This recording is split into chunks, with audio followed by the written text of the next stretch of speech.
कुछ ऐसे इश्यूज हैं जो कि आपके माध्यम से हम प्रदेशवासियों तक पहुँचाना चाहेंगे और समय समय पे चर्चा हो रही है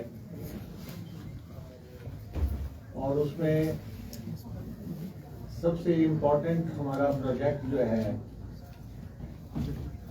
शिमला का रोपवे का प्रोजेक्ट है। और जब बातें अंजाम पे जाने लगती हैं तो उसको श्रेय लेने के लिए बहुत लोग दौड़ते हैं और ये श्रेय का सवाल नहीं है, ये हिमाचल के विकास को आगे बढ़ाने की बात है। और जो शिमला रोपवे है ये हिंदुस्तान का सबसे बड़ा पहला रोपवे बनने जा रहा है और 14 किलोमीटर लंबा ये रोपवे बनना है। और कुछ लोग कहते हैं हम ये बना के चले गए। अब मैं उन साथियों को के नाम तो नहीं यहां लेना चाहता जिन्होंने सपने में ही ये बना दिया था। हकीकत ये है कि आज मैं आपके सामने इसकी डीपीआर रख रहा हूं। ये डिटेल्ड प्रोजेक्ट रिपोर्ट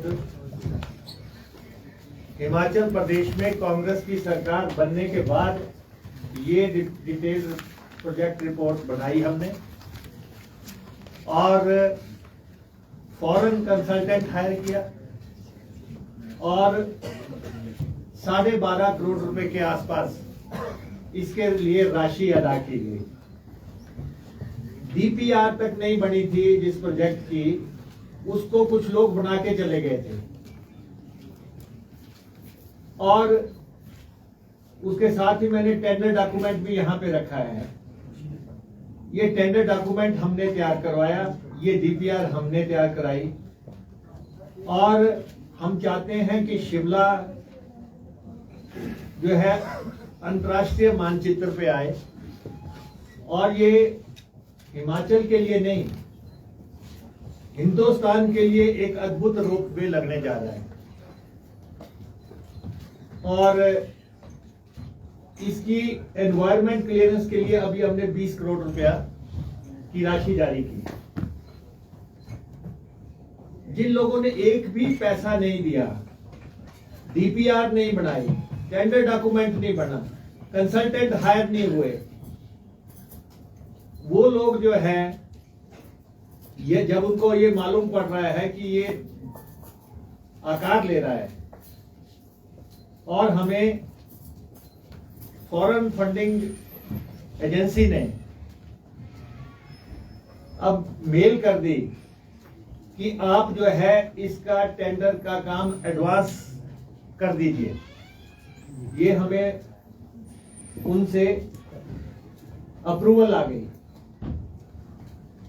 और आप सब लोग शिमला के रहने वाले हैं, आप देखते हैं कि कितना यहाँ पे जाम लगता है। टूरिस्ट सीजन में पर्यटक जो है दिक्कत में आते हैं और घंटों घंटों जो है जाम लग रहे हैं। तो ऐसे में ये रोपवे जो है एक संजीवनी साबित होगा शिमला के लिए।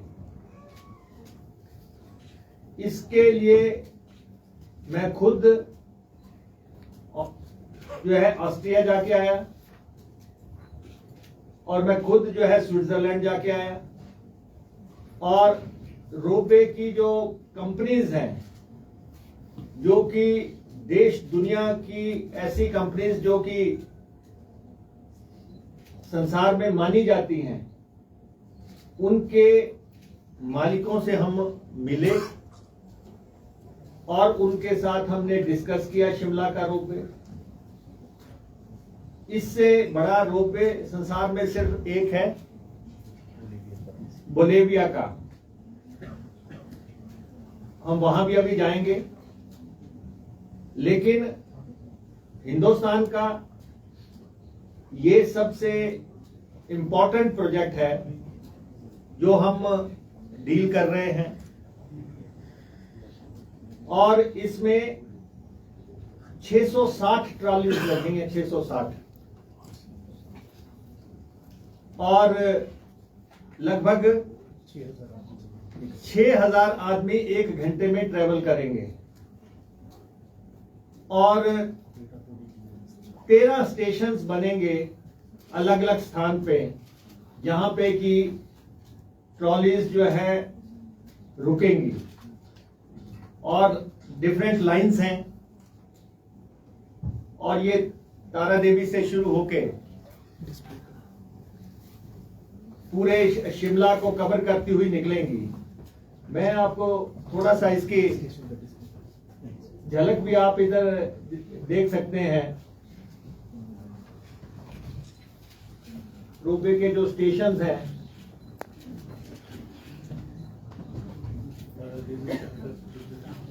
ये तारा देवी से शुरू होगा, फिर चक्कर में एक स्टेशन होगा, फिर टूटीकंडी में स्टेशन होगा, फिर 103 टनल, फिर ISBT, victory tunnel, IGMC, Sanjauli, Navbahar, secretariat, ये इसके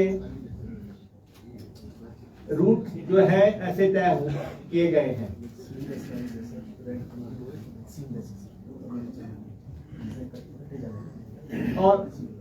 और इसके कलर्स के हिसाब से ये हमने स्टेशन में आए हैं, कैसे लोगों ने चढ़ना है, कैसे उतरना है। तो ये एक बहुत बड़ा स्वप्न जो है हकीकत में बदलने जा रहा है, और हम समझते हैं कि ये प्रेस्टिजियस प्रोजेक्ट है। इसमें श्रेय की होड़ लेने की बजाय इसको जमीन पे कैसे हमने उतारना है, और ये हमारे लिए जरूरी है। और रोपवेज जो है हिमाचल प्रदेश का भविष्य है, और ऐसे देश हैं जहां पे हजारों रोपवेज हैं, और एक ही जगह ऑस्ट्रिया में 25,000 रोपवेज हैं।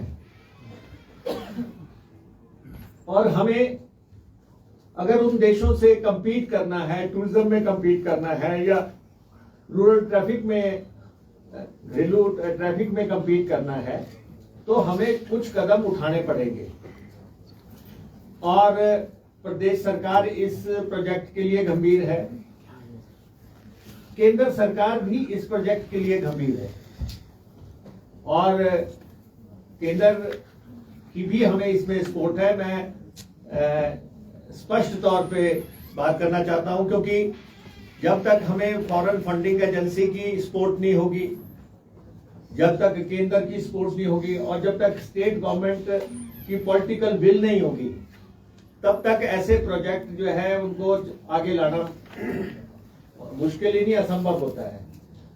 लेकिन हम इसमें आगे बढ़ रहे हैं, और हम इसको 2 चरणों में कंप्लीट करेंगे। और इसका पहला चरण निश्चित तौर पे हमारी मौजूदा सरकार के समय में वो कंप्लीट होगा। गवर्नमेंट्स कॉन्टिन्यूटी में चलती हैं, और हमें हिमाचलियत और किस ढंग से हमने आगे बढ़ना है। और आपको एक बात और पता होगी कि रोपवे कॉर्पोरेशन सिर्फ हिमाचल प्रदेश में है। हिंदुस्तान में रोपवे कॉर्पोरेशन सिर्फ हिमाचल प्रदेश में है, और इस बात पे लोग हैरान भी होते हैं पूरे हिंदुस्तान में। लेकिन हम अभी बिजली महादेव का रोपवे लगाने लगे हैं, और उसका भी सब औपचारिकताएं पूरी कर दी गई है। कुल्लू के बिजली महादेव का रोपवे, वो भी एक प्रेस्टिजियस प्रोजेक्ट है। वो रोपवे भी बहुत जल्दी कंप्लीट हो जाएगा, बना के तैयार करेंगे हम। अभी हम 5 तारीख को बगलामुखी का रोपवे जो मंडी का है उसको इनॉग्रेट करेंगे। ये आप बगलामुखी का रोपवे, ये नबार्ड की लोनिंग से हुआ है। नबार्ड ने हमें कर्जा दिया है स्टेट को। हाँ। और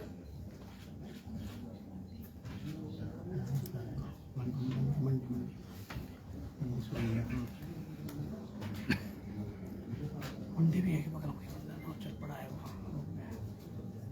फॉरवर्ड कर दो थोड़ा। ये वाला शुरू हो गया है। नहीं, इसी को पुराने वाले को।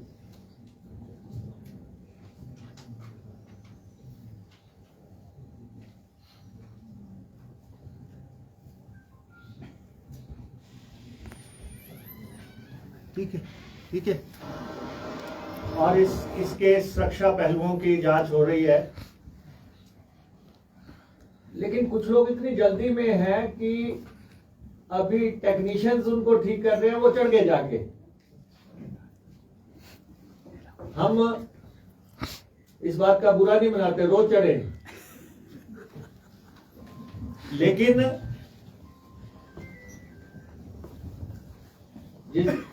अभी उसकी इनॉग्रेशन होनी है। माननीय मुख्यमंत्री जी को हम लेके जाएंगे, लेकिन रोपवेज के मंदिरों को रोपवेज की प्रपोजल्स पे हम काम कर रहे हैं। और सबसे इंपॉर्टेंट क्या है, जिस बात का मैं सबसे इंपॉर्टेंट है रोपवे की दुनिया में, जो सुरक्षा के पहलू है, सबसे इंपॉर्टेंट है सेफ्टी। और जो रोपवे हम सुजेस्ट कर रहे हैं या जिनको हम हिमाचल प्रदेश में लाना चाह रहे हैं, प्रदेश का इमेज स्टेक पे होता है। अब देसी लाइनों पे रोपवेज नहीं लगेंगे, पूरे वर्ल्ड स्टैंडर्ड रोपवेज लगेंगे जो दुनिया लगा रही है, जहां पे एक्सीडेंट फ्री रोपवेज हैं और दुनिया ही जा रही है उनमें।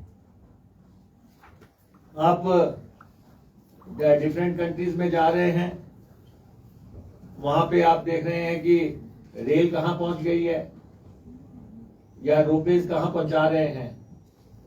तो इसलिए ये मैं आपके ध्यान में लाना चाहता हूं। इस प्रोजेक्ट को आप सब सपोर्ट करें। बड़ा प्रोजेक्ट है, 1734 करोड़ रुपए का प्रोजेक्ट है। थोड़ी असुविधा लोगों को हो सकती है जब हम काम करेंगे। तो प्रोजेक्ट को आप मीडिया के पर्संस जो है जरूर सपोर्ट करें, ताकि हिंदुस्तान में ही नहीं, इंटरनेशनल अंतर्राष्ट्रीय स्तर पे हिमाचल के बारे में एक पॉजिटिव इमेज जो है जाए। दूसरा मसला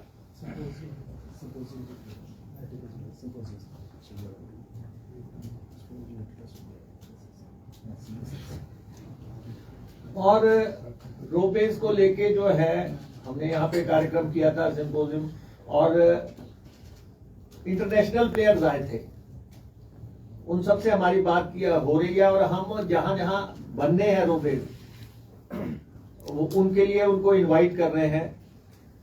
रोहतांग का रोपवे लगने जा रहा है और बहुत जल्दी वो भी आकार लेगा। मंदिरों के रोपवेज लगने हैं, लेकिन कुछ धार्मिक मान्यताओं के चलते कुछ अड़चने आती हैं, वहां भी हमारा आप सहयोग करें। और लेकिन इनके लगने के बाद हिमाचल प्रदेश का चेहरा बदलेगा।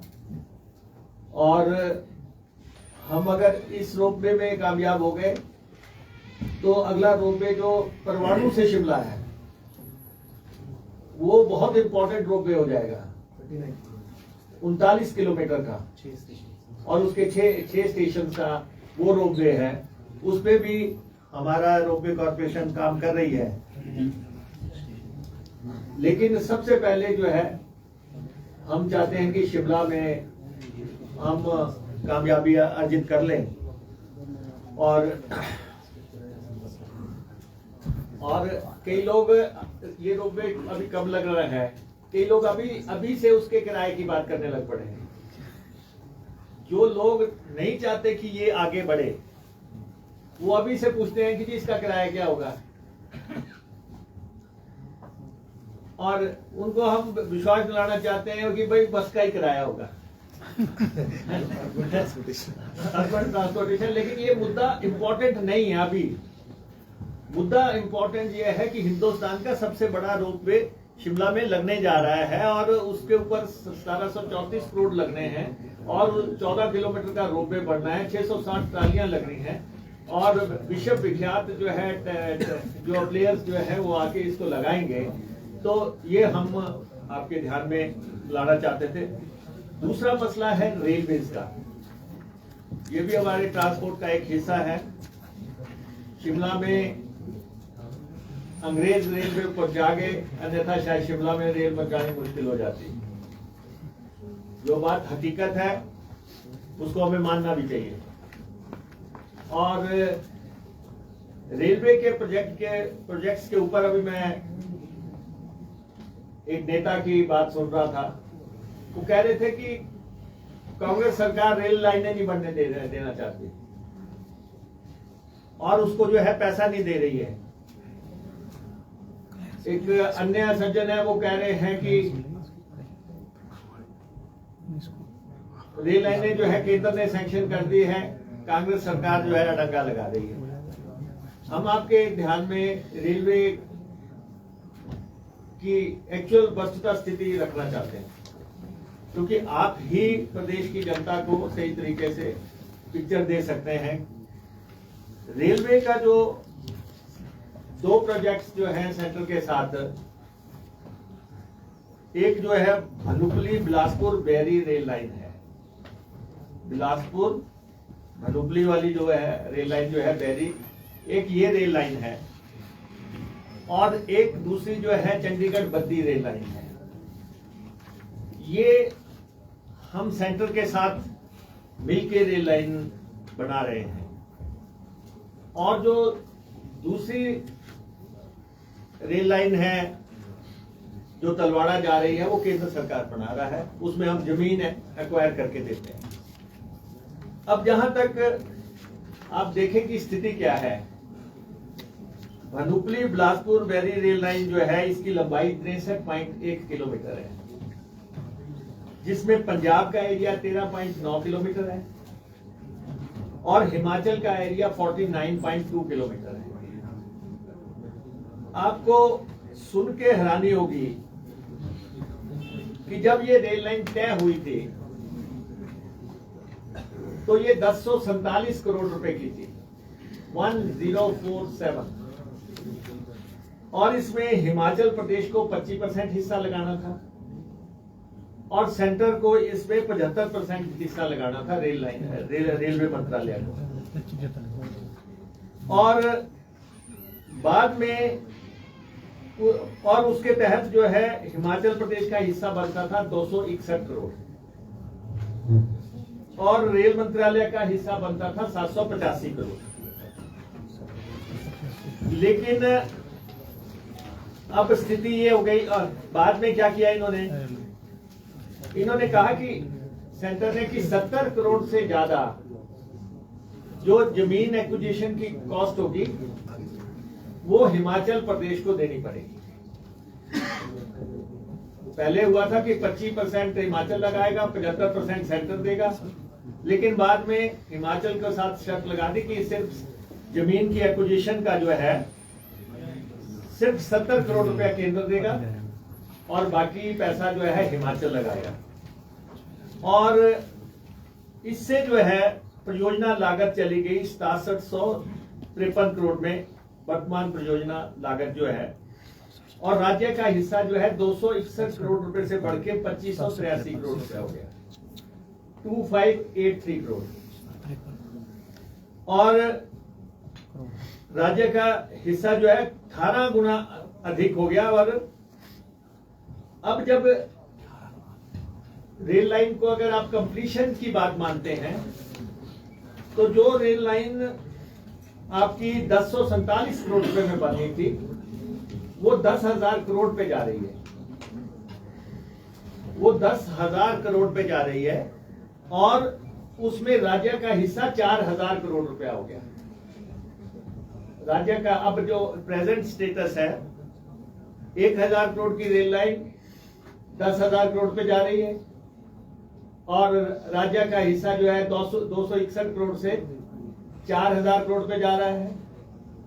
और हम जो केंद्र सरकार ने इस रेल लाइन के लिए 511 करोड़ रुपए दिए। हिमाचल सरकार ने अभी तक जो पैसा दिया है उसमें हमारी सरकार बनने से पहले 511 करोड़ रुपए दिए थे जब से शुरू हुई है, और हमने सरकार बनने के बाद 336 करोड़ रुपए दिया है। तो जो ये लोग कहते हैं कि हिमाचल सरकार ने रेलवे के लिए पैसा नहीं दिया, मैं सिर्फ उसको करेक्ट करना चाहता हूं कि आपके ध्यान में कि हिमाचल प्रदेश सरकार ने जब हमने शपथ ली थी 11 दिसंबर 2022 के बाद इस रेलवे प्रोजेक्ट को 336 करोड़ रुपए की राशि हम दे चुके हैं। तो शगुफे फैलाने से, झूठ बोलने से कोई बात जो है चलती नहीं है। सच्चाई हमेशा प्रिवेल करती है। हम 336 करोड़ रुपया दे चुके हैं और हमारा ये मानना है बिलासपुर तक ये रेल लाइन आ रही है, बिलासपुर तक अभी ये रेल लाइन आ रही है। बिलासपुर से आगे जो है बेरी तक, इसमें जब आगे रेल लाइन बढ़नी है तो सिर्फ एक कारखानेदार को फायदा होगा, सिर्फ एक कारखानेदार को फायदा होगा। और हिमाचल को 1400 करोड़ रुपए की जमीन एक्वायर करनी पड़ेगी। 11 किलोमीटर लंबी जमीन हिमाचल एक्वायर करेगा। 1400 करोड़ रुपए की जमीन हिमाचल एक्वायर करेगा और लगभग 2000 करोड़ रुपया 2000 करोड़ रुपया उस कारखाने तक पहुंचने में लगेगा। हमने कहा है कि बिलासपुर तक रेल लाइन बढ़ाइए, इससे आगे जो लेह तक जानी है इसको डिफेंस प्रोजेक्ट घोषित कर दीजिए और इसका सारे का सारा खर्चा केंद्र सरकार उठाए। इसका सारे का सारा खर्चा केंद्र सरकार उठाए, क्योंकि बिलासपुर तक हमारी रेल लाइन पहुंच रही है, हमारी जरूरत है। उससे आगे बड़े लोगों की जरूरत है और उस पे जो है हिमाचल सरकार 1400 करोड़ रुपए की जमीन एक्वायर करे और 2000 करोड़ रुपए लगा के बड़े साहबों के कारखाने तक पहुंचाए। तो ये लोग जो है, जिन लोगों के मित्र हैं, वो जो है इस रेल लाइन को आगे डिफेंस घोषित करवाए, क्योंकि लेह तक जानी है तो डिफेंस लाइन घोषित की जाए, पैसा जो है केंद्र सरकार लगाए। और हम चाहते हैं कि बिलासपुर तक हम जल्दी से जल्दी इस रेल लाइन को कंप्लीट कराएं और हम बहुत जल्दी केंद्रीय मंत्री जी से इस बारे में मिलेंगे कि Bhanupali Bilaspur Beri rail line 100% funding government of India करे, क्योंकि ये गेट वे है। वेरी ले rail line important from defence point of view, ये डिफेंस पॉइंट ऑफ व्यू से इंपॉर्टेंट है। तो केंद्र सरकार इसकी 100% फंडिंग करे और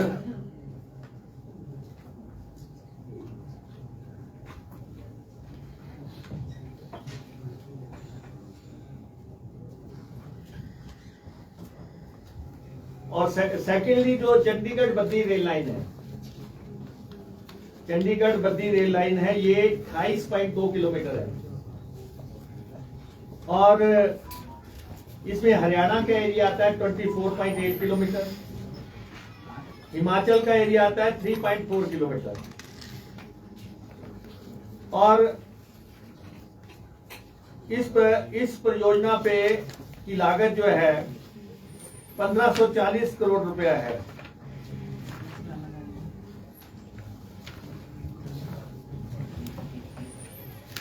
और जिसमें 50% हिस्सा भारत सरकार को लगाना है और 50% हिस्सा जो है हिमाचल को लगाना है। 775 करोड़ रुपया दोनों को लगाना है। और हम जो है राज्य सरकार अब तक 223 करोड़ रुपया दे चुकी है। पहले जो है हमारी सरकार आने से पहले तक 179 करोड़ रुपया जब दिया जा चुका है और 11 दिसंबर 2022 के बाद 44.25 करोड़ रुपया हम दे चुके हैं। तो ये कहना कि हम पैसा नहीं दे रहे हैं। और इस परियोजना के लिए जो है अब हमारी तरफ जो है 89.75 करोड़ रुपया राशि बाकी रहती है। इसका 63 करोड़ रुपया हम नवंबर में दे रहे हैं। इसका 63 करोड़, तो हम इसके लिए भी पूरी तरह गंभीर हैं। तो इसलिए अफवाहें फैला के शगुफे फेंक के जो है हम हिमाचल प्रदेश के बड़े प्रोजेक्ट्स को लेके बहुत गंभीर है। चाहे वो रोडवेज के प्रोजेक्ट हैं, चाहे वो रेलवे के प्रोजेक्ट हैं, चाहे वो ट्रांसपोर्ट के प्रोजेक्ट हैं। तो उन प्रोजेक्ट्स के बारे में हम आपके सामने ये स्थितियां रखना चाहते हैं। और जहां तक हमारा ट्रांसपोर्ट का सवाल है, ट्रांसपोर्ट में हमारी इलेक्ट्रिक बसेस खरीदने का दौर शुरू हो गया। उसमें हम टेंडर स्टेज पे चले गए और फर्स्ट राउंड में बसेस 327 बसेस जो है इलेक्ट्रिक, उसका हम टेंडर में चले गए और इसका पैसा हमारे पास आ चुका है। हिमाचल प्रदेश सरकार ने ये राशि हमें उपलब्ध करवा दी है। तो इलेक्ट्रिक बसेस की एक बहुत बड़ी खेप जो है उसका हम टेंडर कर दिया हमने और उसमें हम आगे बढ़ने जा रहे हैं। दूसरा, हम अभी तक 250 के आसपास बसेस खरीद चुके हैं। पहले अभी हम खरीद चुके हैं और हमारे एमएलएस के, हमारे मंत्रियों के लगातार जो डिस्कशन हमारी हो रही थी, विधायक दल में हो रही थी, उसके बाद we have decided to purchase 250 diesel buses. Diesel buses हम 250 इसलिए खरीद रहे हैं, दूर दराज दुर्गम ट्राइबल इलाके में बसेस की, डीजल बसेस की डिमांड आ रही है। और हमने हम प्रयास कर रहे थे कि हमें इलेक्ट्रिक बसेस ही खरीदे, लेकिन इलेक्ट्रिक बसेस को बनने का समय इतना ज्यादा मांग रहे हैं, वो 1 साल 1.5 साल का समय मांग रहे हैं। तो इसलिए हम डीजल बसेस 250 डीजल बसेस खरीद रहे हैं और 100 जो है हम, ये जो डीजल बसेस है हम छोटी खरीद रहे हैं, 32 और 36 सीटर बसेस, छोटी बसेस के लिए हम जा रहे हैं। और इसके अलावा हम 100 के आसपास जो है टेम्पो ट्रेवलर्स खरीद रहे हैं। टेम्पो ट्रेवलर्स और बसेस और वॉल्वो का सारा फ्लीट हम बदल रहे हैं। 24 की 24 वॉल्वो की बसेस जो है हम हटा रहे हैं, क्योंकि लॉन्ग रूट पे जाती हैं। लगातार लोग लिख रहे हैं कि आपकी वॉल्वो जो है यहाँ खड़ी हो गई, आप साथ में डाल देते हैं वीडियो। तो वी हैव डिसाइडेड कि वॉल्वो का सारा फ्लीट बदल दिया जाए, तो 24 की 24 बसें जो है उसका टेंडर हमने कर दिया। ट्रांसपोर्ट डिपार्टमेंट में क्रांतिकारी जो है काम हो रहे हैं और हमने सबसे इम्पोर्टेंट जो है हम एचआरटीसी के कर्मचारियों को और उनके संगठनों को विश्वास में लेके आगे बढ़ रहे हैं। ये सिर्फ डिपार्टमेंट ब्यूरोक्रेटिक तरीके से नहीं चलाया जा रहा है, इसमें उन क्योंकि 50वां साल चल रहा है और गोल्डन जुबली ईयर है, उनसे भी बात की जा रही है, क्योंकि आप देख रहे हैं कि एचआरटीसी ने बहुत सेवा की है हिमाचल के लोगों की। एचआरटीसी के प्रति आपका नजरिया थोड़ा डिफरेंट होना चाहिए, ये मैं प्रेस से भी रिक्वेस्ट करने के लिए कह रहा हूं, क्योंकि जो हिमाचल में ना तो एयर सर्विस है, हिमाचल में ना रेल सर्विस है, तो एचआरटीसी ने एक ऐसा रोल प्ले किया है हिमाचल के लोगों के जीवन में। आप सबने एचआरटीसी में ट्रेवल किया है किसी ना किसी स्टेज पे, और जब आतंकवाद चला तब आपने देखा कि एचआरटीसी के ऊपर से एस्कॉर्ट पायलट्स लगा के जो है लोगों को घरों पे छोड़ने जाती थी। जब कोरोना काल आया तो एचआरटीसी के लोगों ने दूर दराज लोगों जाके दूसरे प्रदेशों से भी लोगों को जो है यहाँ घर आंगन तक पहुंचाया। जब डिजास्टर आया तो एचआरटीसी के बसेस ने लोगों को जो है प्रदेश के बाहर निकाल के छोड़ने का काम किया। तो ये एक बहुत सेवा का जरिया है, लेकिन नजरिए की जरूरत है। 5 लाख लोग रोज एचआरटीसी का इस्तेमाल करते हैं, 5 लाख लोग। 3200 बसें हैं हमारी और 20 करोड़ किलोमीटर पर एनम ये बसें चलती हैं। जो बसें 5 लाख लोगों को इधर से उधर लेके जाती है, तो उसके प्रति नजरिए की बात है। और हमारे जितने प्रदेश में मेले लगते हैं, त्योहार होते हैं, हम स्पेशल बसेस चलाते हैं। लेकिन अब 3 बातों की वजह से कई लोग लगातार ये कहते हैं कि एचआरटीसी 3200 बसें चलाती है, फिर घाटे में क्यों? इसलिए मैं आपको थोड़ा इसका अर्थमेटिक आपको बताना चाहता हूं। एचआरटीसी 28 तरह के लोगों को रियायती या मुफ्त सफर देती है, 28 तरह के। इस मुफ्त सफर करने की वजह से रोजाना एचआरटीसी को 50 लाख रुपए का नुकसान होता है। लेकिन एचआरटीसी हमारे वेलफेयर स्टेट में हम काम करते हैं, ये सरकार का जिम्मा है। हम महिलाओं को 50% जो है सफर देते हैं, रियायती सफर देते हैं। और कुछ लोग बार बार कह रहे हैं, अखबारों में डाल रहे हैं या सोशल मीडिया पे आप साथी भी कई बार डाल देते हैं, आपसे भी अब महिलाओं का सफर बंद करने की तैयारी। मेरा आपसे आग्रह रहेगा कि बाकी आपने जहां भी हमारी खड़काई करनी है कीजिए, लेकिन कम से कम एचआरटीसी को उसी परिप्रेक्ष्य में लीजिए जो कि सेवा का एक साधन है। और हम 28 तरह के लोगों को रियायती सफर कराते हैं, एक बहुत बड़ा आंकड़ा वो खड़ा हो जाता है। सेकेंडली, हम हर घाटे के रूट पे चलते हैं, यहां कोई नहीं जाता वहां हम चल रहे हैं। यहां प्राइवेट वाला जाना नहीं पसंद करेगा, हम दूर दराज दुर्गम इलाके तक जा रहे हैं, जहां भी 1 सवारी 2 सवारी उसको छोड़ने के लिए, घर छोड़ने के लिए हम जा रहे हैं। इसलिए हम जब घाटे के रूट चलाते हैं तब हमें नुकसान होता है। और आपको मालूम ही है लगभग 94% रूट घाटे के हैं।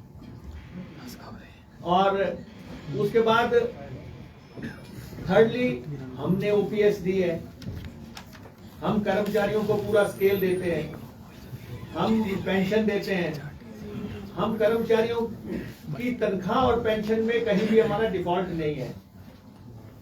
कई दफा कुछ लोग बोलते हैं कि एचआरटीसी के कर्मचारियों को तनख्वाह नहीं मिली, पेंशन नहीं मिली। मैं आपसे रिकॉर्ड पे कहना चाहता हूं कि हर महीने एचआरटीसी के स्टाफ को तनख्वाह दी जा रही है, एचआरटीसी के लोगों को पेंशन दी जा रही है, और हमारा जो है 45 करोड़ रुपया तनख्वाह पे लगता है, 45 करोड़ रुपया हम तनख्वाह देते हैं, 25 करोड़ रुपए की हम पेंशन देते हैं, 45 करोड़ रुपए का हम डीजल खरीदते हैं, 8 करोड़ रुपया जो है हम जो हमने बसें खरीदी है उसकी हम किश्तों में देते हैं, फिर हम टायर खरीदते हैं, हम पुर्जे खरीदते हैं, और हमारा किसी से उधार ऐसा नहीं है कि कोई हमें उधार देना बंद कर दे। जो हमारी लिमिट है, विद इन लिमिट हम काम करते हैं। तो इसलिए अगर एचआरटीसी 75 करोड़ रुपया कमाती है, खर्चा हमारा 150 करोड़ रुपया है, और खर्चे की वजह मैंने आपको बता दी कि घाटे के रूट चलाना है, रियायती चलना है, वेलफेयर स्टेट पे हम काम करते हैं। तो इसलिए राज्य सरकार से हम पैसा लेते हैं, चाहे उसको आप सर्विसेज की एवज में मान लें, चाहे आप उसको ग्रांट की एवज में मान लें, तो जो है हम 150 करोड़ रुपए के आसपास खर्चा करते हैं। और हमारे जो प्रेजेंट एमडी आए हैं, इन्होंने एचआरटीसी में आश्चर्यजनक सुधार किए हैं, बहुत काम हुआ है एचआरटीसी में। अब तो कैशलेस ट्रैवल तक पहुंच गए हम। हमारा कार्ड जो है आप दिल्ली मेट्रो में चला सकते हैं, हमारा कार्ड जो है आप दुकान पे चला सकते हैं, जाके कहीं भी आप पंजाब रोड में चला सकते हैं, हरियाणा रोड में चला सकते हैं। वो फैसिलिटीज जो है हम क्रिएट कर रहे हैं। हम ये भी कोशिश कर रहे हैं कि आने वाले समय में हमारी जो मेजर बसेज हैं, उनको हम बस अड्डे पे बता दें कि हमारी बस कहाँ पहुंची है। जैसे आप हेलीकॉप्टर को ट्रैक करते हैं या जहाज को ट्रैक करते हैं, तो हमारी बस भी आप का पता लग जाएगा कि कितने मिनट के बाद आपकी जो है शिमला बस अड्डे पे पहुंचेगी या मंडी बस अड्डे पे पहुंचेगी। सारा हम काम कर रहे हैं। तो एचआरटीसी में कर्मचारी संगठनों से बात हो रही है। 110 करोड़ रुपया भी हम कार्यशालाओं पे और इलेक्ट्रिक स्टेशन पे लगा रहे हैं। 110 करोड़ रुपया हमारे पास आ चुका है। हमारी कार्यशालाओं का बहुत बुरा हाल था, मैंने खुद विजिट किया। यहाँ पे हमारे कर्मचारी बैठते थे, टॉयलेट्स तक की अच्छी सुविधा नहीं थी। तो हम 110 करोड़ रुपया जो है उस पे खर्चने जा रहे हैं, इलेक्ट्रिक बसेस पे खर्चने जा रहे हैं, डीजल बसेस खरीदने जा रहे हैं। तनख्वाहों में हमारा कोई डिफॉल्ट नहीं है, और ये स्थिति मैंने आपके समक्ष रखी। और हमें आने वाले समय में लगभग 1500 से 2000 बसेस रिप्लेस करनी है, जो कि या तो वो 8 साल पूरे कर चुकी हैं या वो 9 लाख किलोमीटर चल चुके हैं। तो ये हमारे फॉर्मूले में है, या तो 8 वर्ष जो चल चुकी है उसको फ्लीट से हटाना है, या 9 लाख जो चल चुकी हैं उनको फ्लीट से हटाना है। हम उस पे काम कर रहे हैं। और एचआरटीसी को लेके कई दफा मैं देखता हूं कि अब कल की मैं देख रहा था, कल किसी ने सोशल मीडिया पे डाला हुआ था, एचआरटीसी ने देवी देवताओं की फोटो हटाने के लिए दिए निर्देश। अरे भाई, एचआरटीसी तो देवी दर्शन चला रही है, और सारे देवी स्थल है हमारे, उन सबको बसें चला रहे हैं हम। चिंतपूर्णी को, ज्वालामुखी को, नैना देवी को, हरिद्वार को जब हम दर्शन सेवा चला रहे हैं, तो क्या हम ये हटाएंगे? लेकिन इतना भी तो अन्याय नहीं करो कि आप जो है सोशल मीडिया पे ऐसे बात लिखेंगे। और हमारा तो उल्टा है, हम इस बात पे काम कर रहे हैं, जैसे बस में आप बैठे तो वहां पे जो है भजन शुरू हो जाए, या वहां पे जो है कोई मंत्र का उच्चारण शुरू हो जाए। बस शुरू करने से पहले जो है उसको शुरू करके जो है फिर बस चलाई जाए। हम किस पे काम कर रहे हैं और षड्यंत्रकारी क्या बात कर रहे हैं? और दूसरा, पीछे कुछ लोगों ने चला दिया,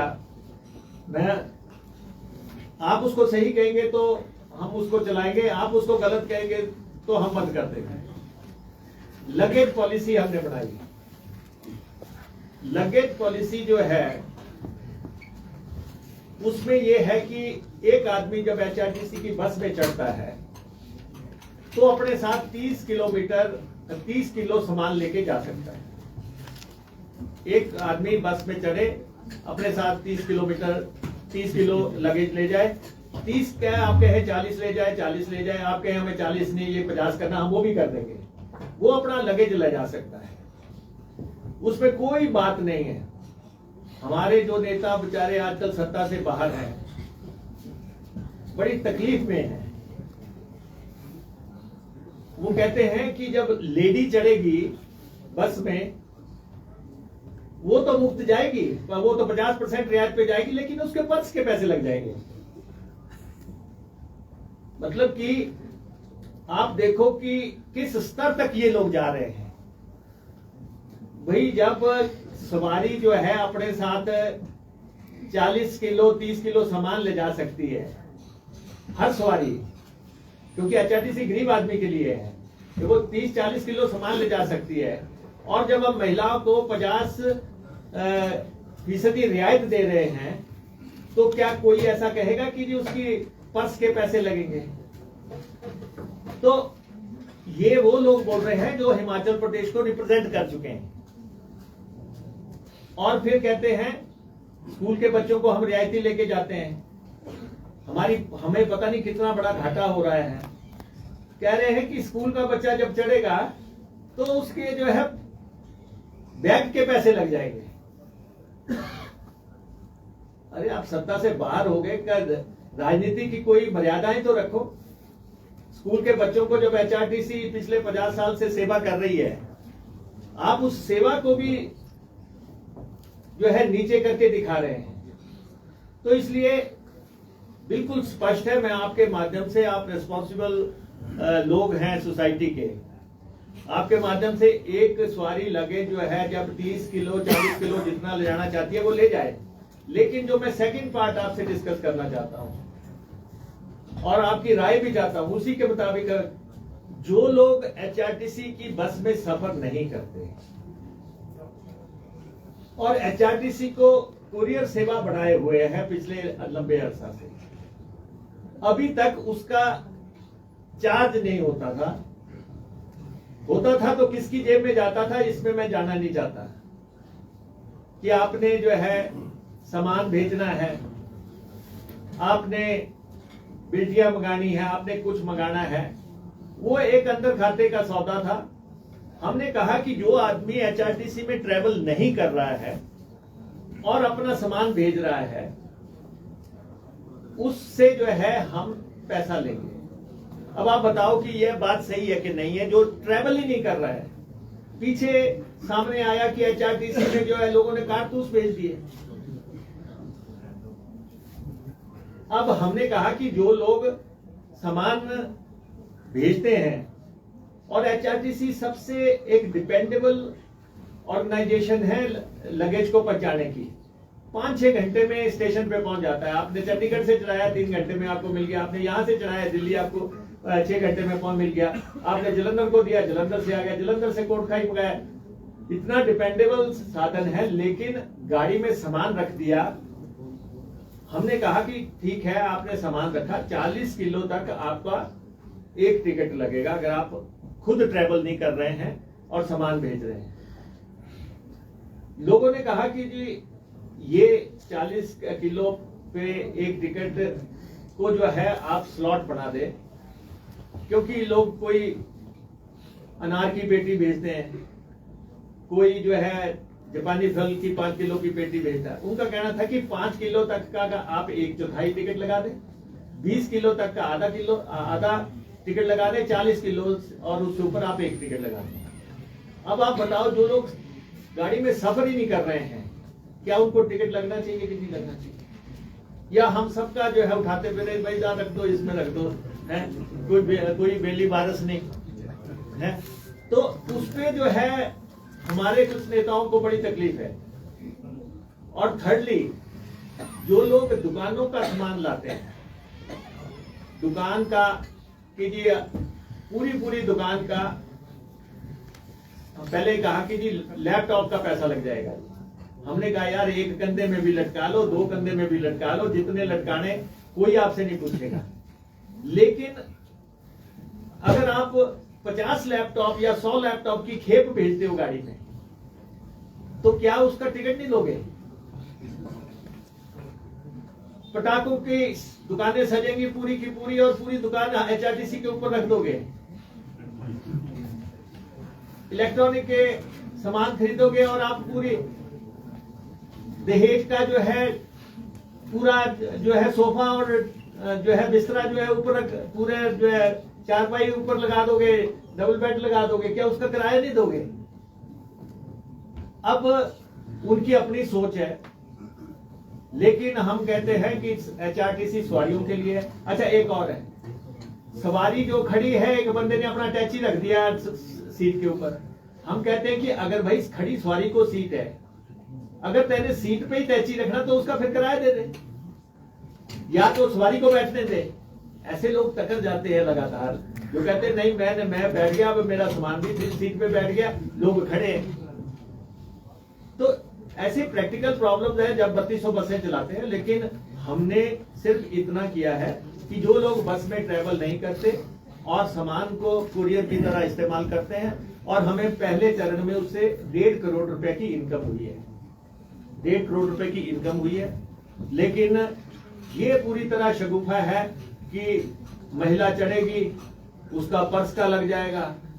एक तो और भी आगे बढ़ गए, कहते खाली लिफाफा भी मत लेके जाना हाथ में।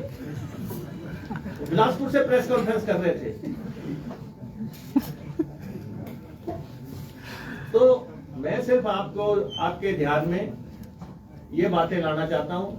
HRTC ने बहुत सेवा की है। HRTC 50वां साल मना रही है और HRTC में बुनियादी हम परिवर्तन कर रहे हैं, और अपने नए बस अड्डे हमारे कई तैयार हो गए हैं। जैसे आप देख रहे हैं कि ये बस अड्डा हमारा ढली का तैयार हो गया है, ठियोग का तैयार हो गया है।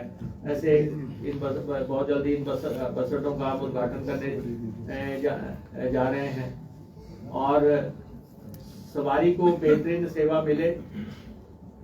ढाबों को लेके जो बार बार शिकायत आ रही है कि वहां पे जो है दिक्कतें हो रही हैं, टॉयलेट्स नहीं है या रेट ठीक नहीं है, मैंने MD साहब को कहा है कि इसका पूरा मूल्यांकन करके इस पे भी हम अपनी HRTC की वेबसाइट पे डाल देंगे कि कौन से अधिकृत हैं, कितना पैसा उनको देना है। हम सवारी पे कोई आँच नहीं आने देंगे। तो ये बातें मैं आपके ध्यान में लाना चाहता था। इसके अलावा आपकी कोई बात है उसका जवाब देने के लिए मुकेश जी, जैसे रोपवे की बात है, आपने रोपवे का शिमला शहर के लिए बताया।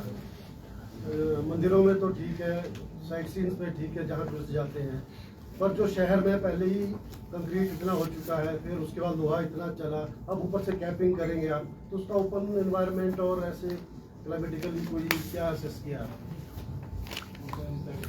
ऐसा है, इस रोपवे की, क्योंकि ये वर्ल्ड क्लास रोपवे है, इसका एनवायरनमेंट पे क्या इम्पैक्ट होना है, इसमें क्या टेक्नोलॉजी इस्तेमाल होनी है, ये सब इम्पैक्ट स्टडी के बाद इसको प्लान किया गया है। और जो नीचे की बातें आप कह रहे हैं कि नीचे लोहा लगा है, उतना लगा है, अब वो तो स्मार्ट सिटी प्रोजेक्ट के तहत हुआ है, उससे हमारा कोई बहुत सारोकार नहीं है, क्योंकि रोपवे कॉर्पोरेशन सिर्फ ठेकेदार की भूमिका में है। ये लोगों को धारणा ऐसी लगती है कि ये जो लोहा लगा दिया ये रोपवे कॉर्पोरेशन ने लगा दिया, ये हमने नहीं लगाया। हमें तो काम दिया गया, हमने उस एजेंसी का काम किया है, लेकिन रोपवे जो है वर्ल्ड क्लास रोपवे आने वाले समय की जरूरत है। और हिमाचल खासतौर पे पहाड़ी प्रदेश के अगर टूरिज्म को आपने आगे बढ़ाना है तो आपको रोपवे की तरफ जाना ही पड़ेगा हर और ये पॉल्यूशन को कम करने की दिशा में बहुत कारगर कदम होगा। तो इलेक्ट्रिक बसेज आ रही है, खर्चा भी कम होगा और पोल्यूशन भी कम होगा, और रोपवेज अगर हम इस पे पूरा इम्प्लीमेंट कर देते हैं तो, और हमने इस डिपार्टमेंट के तीनों विंग्स ने बहुत काम किया है, तब हम जाके इस स्टेज पे पहुंचे हैं। ये मैं अपने साथियों को बताना चाहता हूँ। शिमला रूट में पब्लिक को कब तक डेडिकेट हो जाएगा ए और बी? FCAs को देखा गया है कि FCAs की वजह से अक्सर रोपवे प्रोजेक्ट डिले हो जाते हैं। शिमला रोपवे पुराना जो जाफू वाला एग्जांपल है, अभी फर्नाकुलर रोपवे वो भी डिले नहीं, है। आपके दोनों बड़े वैलिड क्वेश्चन हैं। एक तो ये है कि हमने उसका पैसा दे दिया। सबसे बड़ा क्या होता है कि आप पैसा जमा नहीं कराते, तो हमने उसका, उन्होंने 20 करोड़ रुपया हमसे मांगा, हमने 20 करोड़ रुपया एनवायरमेंट क्लियरेंस के लिए दे दिया और हम उसके पीछे हैं, बहुत जल्दी वो हो जाएगा। सेकेंडली, हमें जो है फॉरेन बैंक एनडीबी ने क्या मिशन 2 बार हिमाचल आ गया। एक बार 3 महीने में 2 बार आया, जून में भी आया और सितंबर में।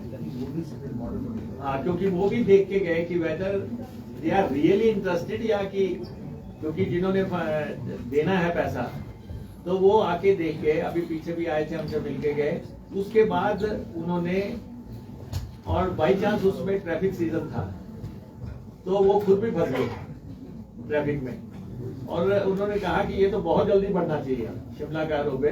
तो उन्होंने जाते ही हमें मेल कर दी कि आप जो है इसके एडवांस टेंडर में चले जाओ।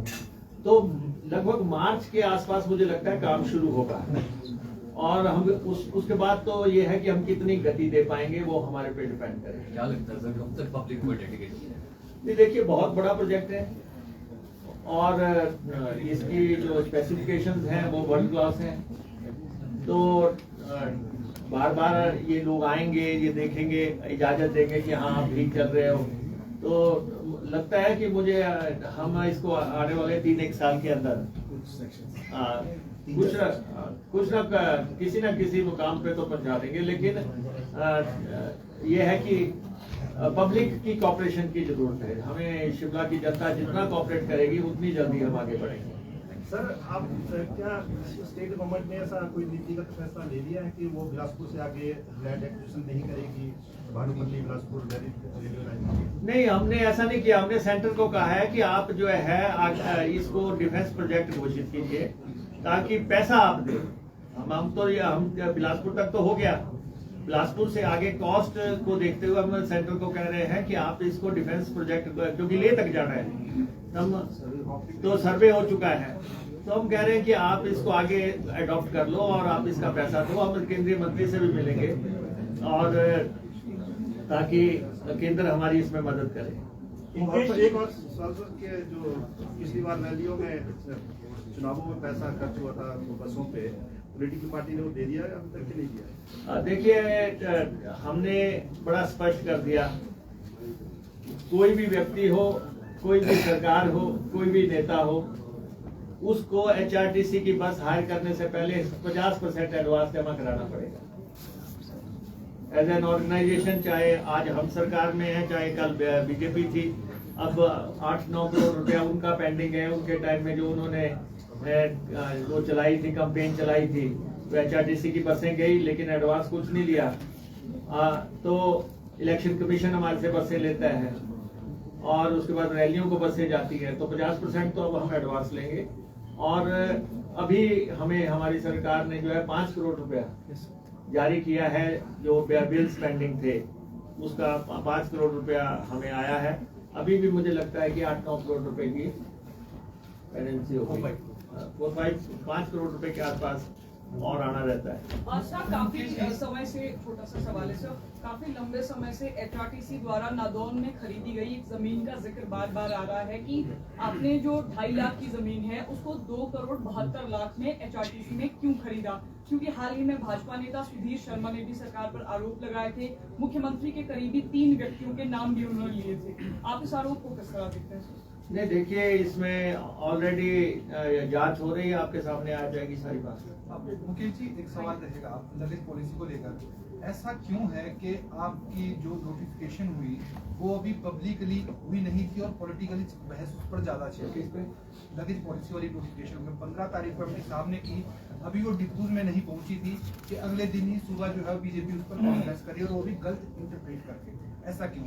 ऐसा ही सीवरेज टैक्स को लेकर भी हुआ था। तो ये दोनों मतलब नहीं देखिए, क्योंकि मैं गुडविल चाहता हूँ, मैं नहीं चाहता कि इस पे कोई विवाद हो, लेकिन मैं एक लाइन में आपको कहना चाहूंगा कि ऐसा नहीं था कि लगेज का पैसा नहीं लगता था। आप बस में चढ़ते थे, वो पैसा किसको जाता था किसको नहीं जाता था, मैं इस विवाद में नहीं जाना चाहता। लेकिन अब जो है HRTC को आना शुरू हो गया तो कुछ लोगों को परेशानी जरूर है। सर, हिमाचल की कठिन भौगोलिक परिस्थिति है, सभी मानते हैं। आपको क्या लगता है कि जो रोपवे प्रोजेक्ट है उसमें सबसे बड़ी चुनौती सरकार क्या देखी है? उसके अगर हम देखना चाहें। नहीं देखो, रोप वे को अडॉप्ट करना ही एक चुनौती है, क्योंकि आज दिन तक हम बसों में सफर किए हैं, तो इसलिए रोपवे की दुनिया एक अलग दुनिया है।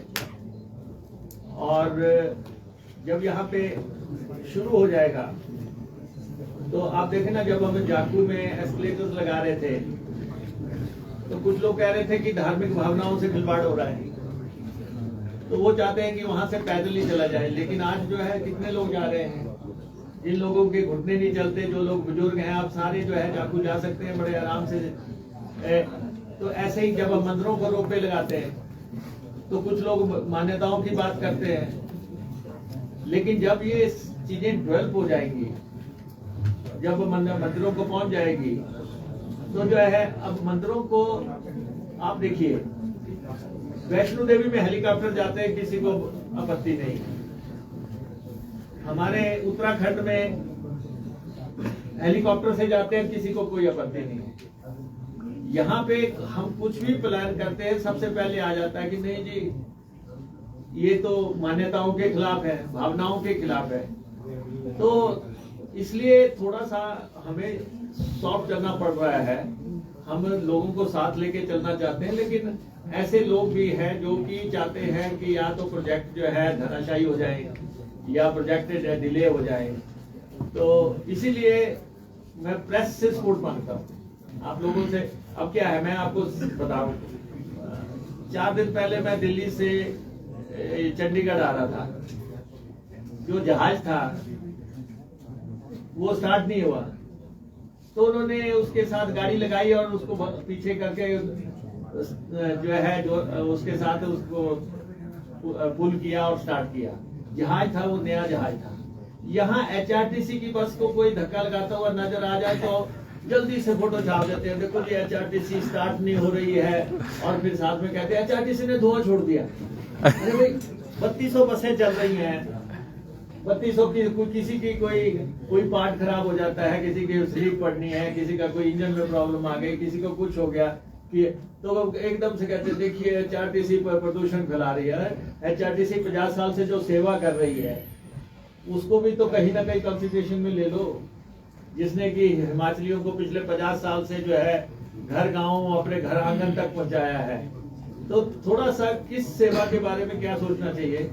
और खासतौर पे मैं महिलाओं और स्कूल के बच्चों को आश्वस्त करना चाहता हूँ कि हमारे जो लोग सत्ता से बाहर हैं और सत्ता में आने के लिए विचलित हुए पड़े हैं, उनकी बातों की तरफ ध्यान देने की जरूरत नहीं है। आराम से महिलाएं भी दोनों कंधों पे पर्स लेके चले और बच्चे भी एक बैग की जगह 2-2 लेके चले। कुछ नहीं है, ये शगुफों से जो है राजनीति नहीं होती। बड़े मुद्दे हैं, ये प्रदेश के बड़े मुद्दे हैं, और हम बड़े मुद्दों जो जैसे ऊना का बल्क ड्रग पार्क बढ़ना है। बल्क ड्रग पार्क एक बहुत बड़ी योजना है, अब उसको लेके चर्चाएं करते थे। परिवर्तन क्या हुआ कि बीजेपी ने किया था कि केंद्र सरकार और पूंजीपति मिलके ये बल्क ड्रग पार्क चलाएंगे। 1000 करोड़ सेंट्रल गवर्नमेंट देगी, 1000 करोड़ पूंजीपति करेगी। इसका मतलब पूंजीपतियों का वहां पे कंट्रोल हो जाएगा, कंट्रोल उनका होना था। कॉन्स्टिट्यूंसी मेरी थी, नाले घूमने थे, हमने कहा पूंजीपति हटा दिए, हमने प्रदेश सरकार को लगा दिया कि 1000 करोड़ की पार्टनर सेंट्रल गवर्नमेंट, 1000 करोड़ की स्टेट गवर्नमेंट। तो ये एक मेजर बदलाव किया हमने, और अब उसके टेंडर्स वगैरह हो गए और वो स्कीम जो है आगे बढ़ेगी। ऐसे ही शिमला का, जैसे आपने देखा भी डिजास्टर, कुल्लू का डिजास्टर वगैरह है, मनाली का, अब वहां पे 2000 करोड़ रुपया जो है चाहिए वहां पे चैनलाइजेशन के लिए। बड़ा प्रोजेक्ट है, तो बड़ा प्रोजेक्ट की तरफ हम केंद्रित किए हुए हैं, उसकी डीपीआर बना रहे हैं। तो ये जो सारे काम है, जैसे बीना सिंह प्रोजेक्ट था, 12 साल से रुका पड़ा था और 350 करोड़ रुपए की जरूरत थी। हमने उसकी लड़ाई लड़ी, आज 350 करोड़ रुपए आ गए। तो हम विकास की तरफ ध्यान दे रहे हैं और उसी पर हम केंद्रित हैं, उसी में हम आपसे सहयोग मांगते हैं। बाकी जिन्होंने दुष्प्रचार करना है, अफवाहें फैलानी है, वो तो अपना लगे रहेंगे, लेकिन सत्ता नहीं मिलेगी, ये मैं उनको कह देना चाहता हूँ। आपका धन्यवाद। सर, आपने बड़े मसलों की बात की, इससे जुड़ा एक सवाल है, उम्मीद है आप टालेंगे नहीं। हाल ही में वित्तीय प्रबंधन ठीक हो, इसके लिए आपकी सरकार अलग अलग कदम उठा रही है। बिजली विभाग की बात करें, बिजली बोर्ड में 51 पद समाप्त किए गए थे, आपके आईपीएस विभाग में भी ऐसे ही पद चल रहे हैं, तो क्या आप भी समाप्त करेंगे? यार, एक तो मैं आपको ये बताना चाहता हूँ कि मैं भी पत्रकार रहा हूँ। जब किसी स्पेसिफिक मिशन और प्रोजेक्ट्स को लेके हम प्रेस कॉन्फ्रेंस करते हैं, आपको बुलाते हैं, तो आप उसमें जो है घसमान डालने की कोशिश मत करिए। सुनिए आप, हम आपसे बात कर रहे हैं रोपवे की, हम आपसे बात कर रहे हैं रेलवेज की, हम आपसे बात कर रहे हैं ट्रांसपोर्ट की। हमारा ट्रांसपोर्ट की प्रेस कॉन्फ्रेंस है, हम सब ने एक बात सुनी, हमने खाना इकट्ठे होके। अब आप यहाँ बीच में पावर को ले आए।